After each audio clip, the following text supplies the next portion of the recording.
The name Pol Pot sends shivers down the spines of many, conjuring images of unspeakable atrocities.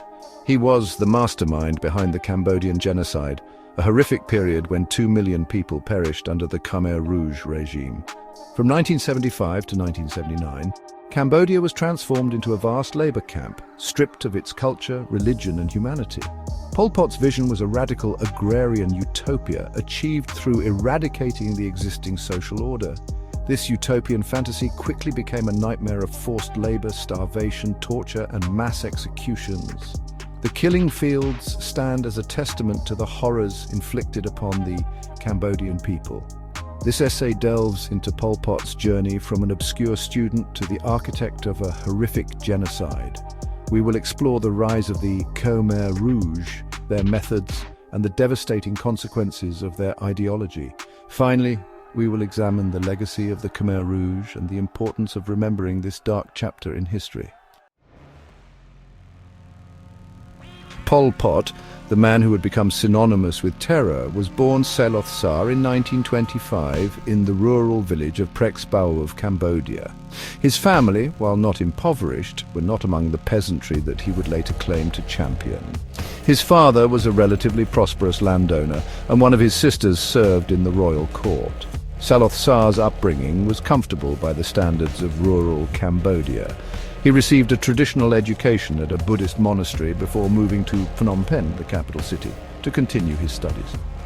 It was in Phnom Penh that he first encountered Western ideas, a significant influence on his developing political consciousness. In 1949, Saloth Sar was awarded a scholarship to study radio electronics in Paris. This period proved to be a turning point in his life. While in Paris, he immersed himself in Marxist-Leninist ideology, joining the French Communist Party and becoming increasingly drawn to radical politics. His time in Paris solidified his belief in the power of revolution to reshape society. He returned to Cambodia in 1953, transformed from a student into a committed revolutionary. Upon returning to Cambodia, Saloth Sar joined the Khmer People's Revolutionary Party, the KPRP, the precursor to the Khmer Rouge. He quickly rose through the ranks, demonstrating a talent for organization and a ruthless pragmatism that would characterize his later leadership. During this period, he adopted the nom de guerre Pol Pot, a cryptic name that would come to represent terror and genocide. Cambodia, at this time, was in a state of turmoil. The First Indochina War had destabilized the region, and the country was caught in the crossfire of the growing Cold War rivalry between the United States and the Soviet Union. Pol Pot capitalized on this instability, using propaganda and violence to expand the Khmer Rouge's influence in rural areas. Pol Pot's ideology, a toxic blend of Maoism, Khmer nationalism, and a distorted interpretation of agrarian socialism, resonated with a population weary of war and poverty. He promised to return to a mythical golden age of Cambodian history, free from foreign influence and social inequality. This message, however warped, proved seductive, attracting a growing number of recruits to the Khmer Rouge's ranks. On April 17, 1975, the Khmer Rouge marched into Phnom Penh, victorious after years of civil war. The fall of the capital marked the beginning of the Khmer Rouge's reign of terror. The city's population was forcibly evacuated to the countryside. This brutal de-urbanization was Pol Pot's plan for an agrarian utopia. The Khmer Rouge's vision was radical and ruthless. They dismantled social order, abolishing money, religion, and private property. Families were torn apart, and intellectuals were targeted for elimination. Cambodia became a vast labor camp with little food and no rest. The regime's obsession with self-sufficiency led to starvation and disease. The Khmer Rouge's social engineering was a catastrophic failure. The horrors of the Khmer Rouge regime are perhaps best exemplified by the killing fields, mass graves scattered across the Cambodian countryside. These fields, once rice paddies and orchards, became the final resting place for an estimated 2 million people. Victims were brought to these killing fields, often after enduring months or years of torture and starvation in the regime's prison camps. The Khmer Rouge's methods of execution were brutally efficient. Often, to conserve bullets, victims were killed with crude instruments like hoes, axes, or sharpened bamboo sticks. Children were sometimes bludgeoned to death against trees, their cries silenced before they could betray their parents' whereabouts. The killing fields stand as a grim testament to the regime's barbarity and the unimaginable suffering endured by the Cambodian people.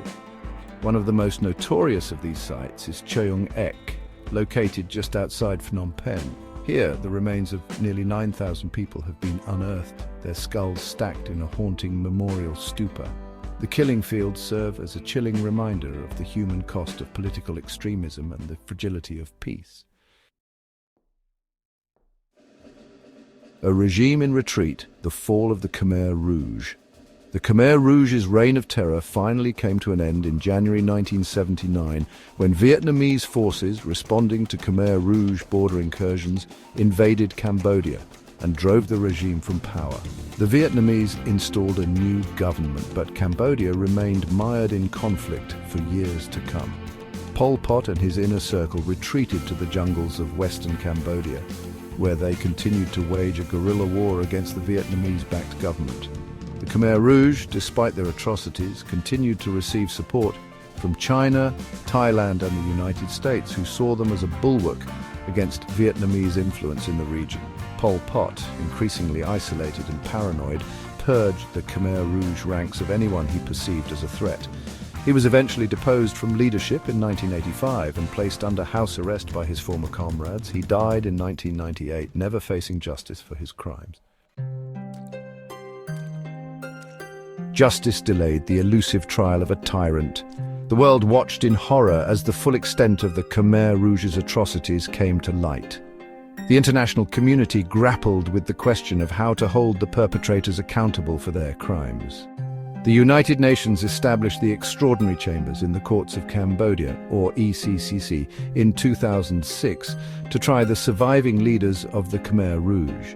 The ECCC, a hybrid tribunal combining Cambodian and international law, has faced numerous challenges, including political interference, funding shortages, and the complexities of prosecuting crimes committed decades earlier. Despite these obstacles, the court has achieved some measure of justice, convicting several high-ranking Khmer Rouge leaders, including Nuon Chea, the regime's chief ideologue, and Khieu Samphan, the former head of state. However, many Cambodians feel that justice has been slow and incomplete. The trials, while important for documenting the regime's crimes, have done little to heal the wounds of the past or address the deep-seated trauma that continues to haunt Cambodian society. Scars on a nation, the enduring legacy of the Khmer Rouge. The legacy of the Khmer Rouge continues to cast a long shadow over Cambodia. The country is still struggling to come to terms with the trauma of the past and to rebuild its shattered social fabric. The genocide left an indelible mark on Cambodian society, decimating its population, destroying its institutions, and leaving behind a legacy of fear, distrust, and silence. The psychological scars of the Khmer Rouge era run deep. Many survivors suffer from post-traumatic stress disorder, haunted by memories of violence, loss, and deprivation. The genocide also had a devastating impact on Cambodia's human capital. The regime's targeting of intellectuals and professionals created a generational gap, leaving the country ill-equipped to rebuild after the war. Despite these challenges, Cambodia has made remarkable progress in recent decades. The country has experienced sustained economic growth and has emerged as a fledgling democracy. However, the legacy of the Khmer Rouge serves as a stark reminder of the fragility of peace and the importance of addressing the root causes of conflict. Remembering the past, shaping the future. Lessons from the Cambodian genocide. The Cambodian genocide stands as a stark warning to humanity, a reminder of the dangers of unchecked ideology, political extremism, and the human capacity for cruelty. It is a story that demands to be told, not to dwell in the darkness of the past, but to illuminate the path towards a brighter future. The lessons of the Cambodian genocide are universal. They remind us of the importance of protecting human rights, upholding the rule of law, and fostering inclusive societies that value diversity and tolerance.